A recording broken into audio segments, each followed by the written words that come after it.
Good morning students. Welcome to YouTube channel Veena Memorial Senior Secondary Online Classes. Today we are read class 4th chapter 3 किरमिच की गेंद। किरमिच की गेंद क्या होती है? जिसके द्वारा क्रिकेट का खेल खेला जाता है उस गेंद को किरमिच की गेंद कहते हैं।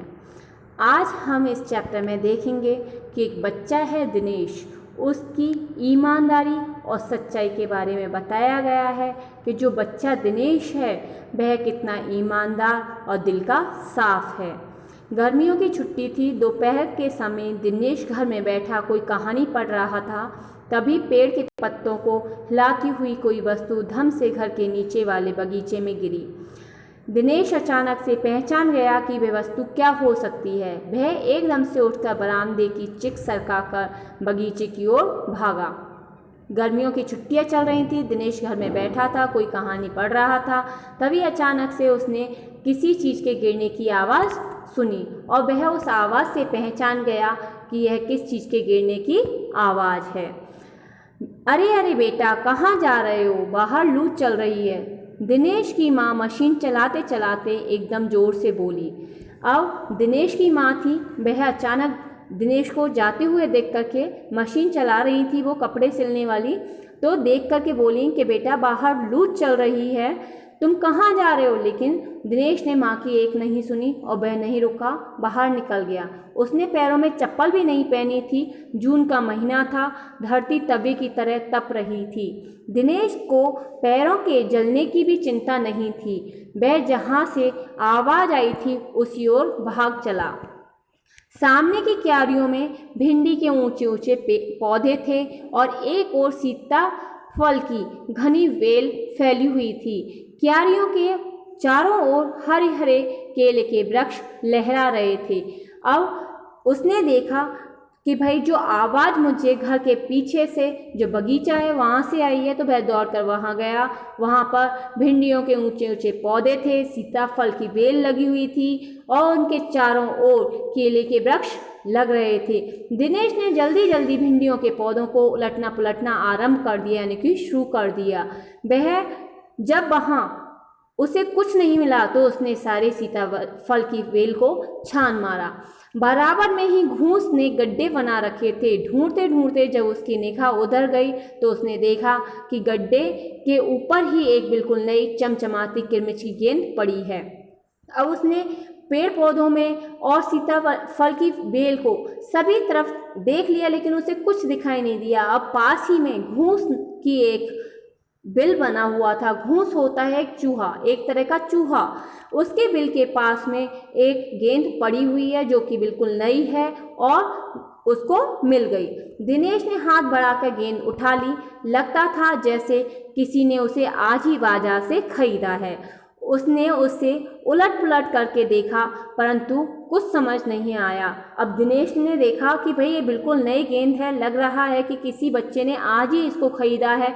उसने निगाह उठाकर आसपास की जो 3 मंजिली इमारत थी उसकी ओर देखा कि हो सकता है किसी बच्चे ने ऊपर से इसे फेंका हो, परंतु उस इमारत के इस ओर खुलने वाले सभी दरवाजे और खिड़कियां बंद थे। छत की मुंडेर से लेकर नीचे तक तेज धूप चिलचिला रही थी, यानी कि तेज धूप आ रही थी।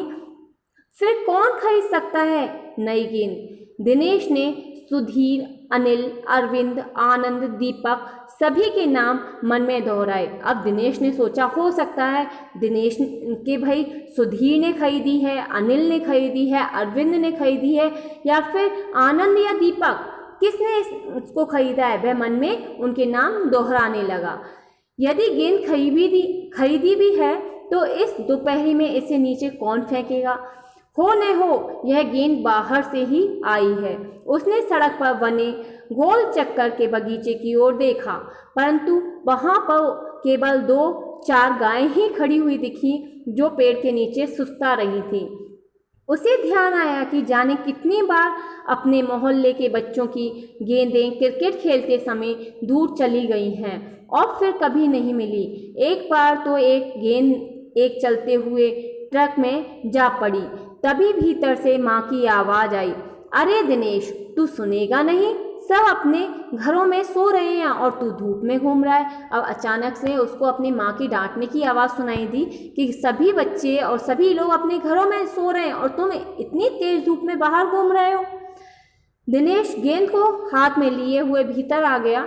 ठंडे फर्श पर बिछी चादर पर वह लेट गया और सोचने लगा, भले ही यह गेंद मोहल्ले के किसी भी बच्चे की न हो, परंतु ईमानदारी इसी में है कि एक बार सबसे पूछ लिया जाए।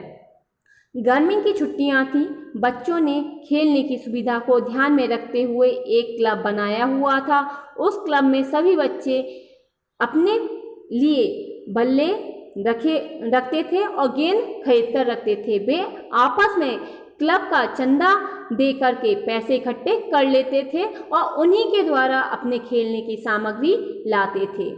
शाम को सारे बच्चे इकट्ठे हुए। दिनेश ने सभी से पूछा, मुझे एक गेंद मिली है, अगर तुम में से किसी की गेंद खो गई हो तो वह गेंद की पहचान बताकर मुझसे गेंद ले सकता है। अब दिनेश ईमानदार था। उसने सभी बच्चों को इकट्ठा होते हुए देख करके उसने कहा कि भाई मुझे एक गेंद मिली है, हो सकता है आप में से किसी की हो, तो आप अपने गेंद की पहचान बता करके मुझसे उस गेंद को ले सकते हैं। तभी अनिल बोला, गेंद तो मेरी खो गई है। अब जो दिनेश है वह पूछता है कि तुम्हारी गेंद कब खोई है? यही कोई 4 महीने पहले। तो दिनेश बोलता है, तो वह गेंद तेरी नहीं है, फिर वह मेरी होगी। सुधीर ने तुरंत उस पर अपना अधिकार जताते हुए बोला, वह कैसे? दिनेश ने पूछा। तू मुझे गेंद दिखा, मैं अपनी निशानी बता दूंगा। वाह, यह कैसे हो सकता है? दिनेश बोला, गेंद देखकर निशानी बताना कौन सा कठिन है, बिना देखे बता तब जानूं। तभी ऊपर से दीपक उतर आया। दीपक अपने मतलब सिद्ध करने और अवसर पड़ने पर सभी को मित्र बना लेने में चतुर था।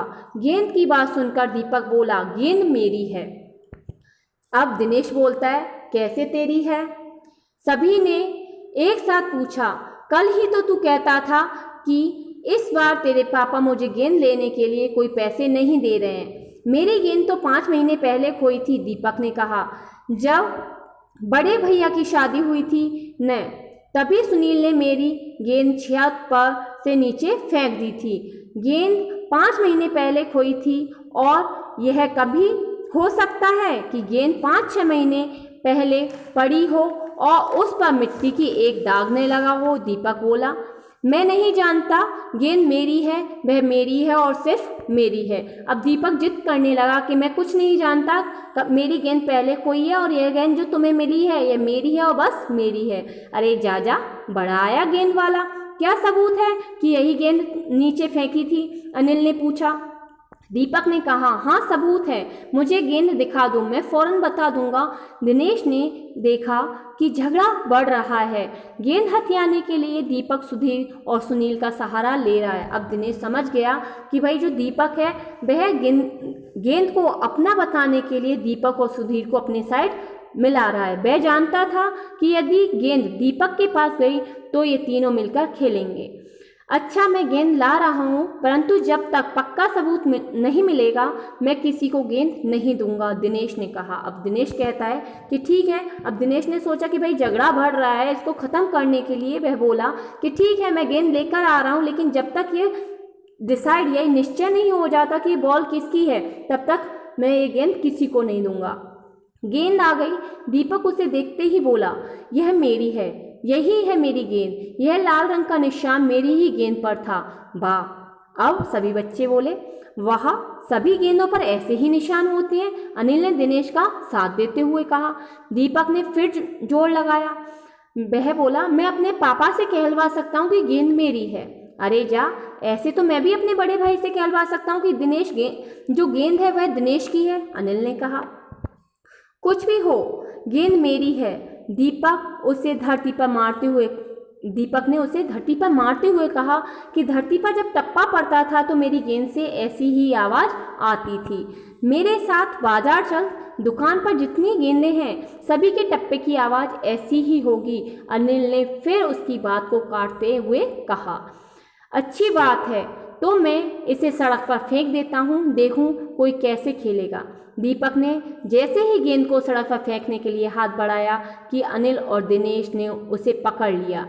अब दीपक ने रुआं से होते हुए अपने अंतिम हथियार आजमाया, यानी कि अब दीपक रोने लगा, ऐसा दिखाने लगा कि वह रो रहा है और अपना अंतिम हथियार था उसको दिखाने लगा और बोला, या तो गेंद मुझे दे दो, नहीं तो मैं इसके पैसे सुनील से ले लूँगा। अब जो दीपक था वह अपना अंतिम हथियार बता रहा था कि या तो मुझे गेंद दे दो वरना मैं इसके पैसे सुनील से लूँगा। अब तो सुनील, दीपक और सुधीर का गुट मजबूत हो गया, यानी कि तीनों ने एक ग्रुप बना लिया।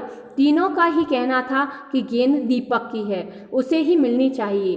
दिनेश तब तक चुप था। वास्तव में दिनेश का मन उस समय सबके साथ मिलकर उस गेंद खेलने का हो रहा था।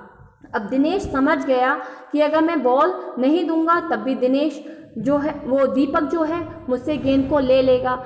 इसलिए उसने सोचा कि भाई इससे तो बेटर है कि हम खेल ही लें। उसके मन में गेंद से खेलने का हो रहा था। अब चुप भी रहो, झगड़ा बाद में कर लेंगे, अपने अपने बल्ले ले आओ, पहले खेल लें। अब दिनेश बोला कि भाई ठीक है, चलो कोई नहीं, ये झगड़ा बाद में कर लेंगे कि बॉल किसकी है, पहले आप अपने अपने जो बल्ले हैं वो ले आओ, हम इससे पहले खेल लेते हैं। 5 मिनट के भीतर ही खेल प्रारंभ हो गया, यानी कि शुरू हो गया। दिनेश बल्लेबाजी कर रहा था। अभी 2-4 बार ही खेला था कि वह चमकदार नई गेंद एकदम जोर से उछली और दरवाजा पार कर सड़क पर जाते हुए एक स्कूटर में बनी सामान रखने की जालीदार टोकरी में जा गिरी। अब उनको खेलते हुए केवल 5 मिनट ही हुए थे, उन्होंने 2-4 गेंद ही खेली थी कि इतने में जो चमकदार गेंद थी वह उछली और दीवार को पार करके एक चलते हुए स्कूटर में सामान रखने की जो जालीदार टोकरी थी उसमें गिर गई। बच्चे पहले तो चिल्लाते हुए स्कूटर के पीछे भागे, परंतु जल्दी ही सब रुक गए। वे समझ गए कि स्कूटर के पीछे भागना बेकार है। एक पल के लिए सभी ने एक दूसरे की ओर देखा और फिर सभी ठहाका मारकर हंसने लगे। इस तरह से हमने देखा कि जो बॉल थी वह दीपक ईमानदार था, वह पूछना चाह रहा था कि भाई बॉल किस बच्चे की है, जिस बच्चे की भी है वह उसको दे दे, लेकिन जो और बच्चे थे वह उस अपनी दूसरे की बॉल को भी अपना बनाने के लिए जिद कर रहे थे। तो हमें यही सीख मिलती है कि हमें ईमानदार रहना चाहिए। धन्यवाद।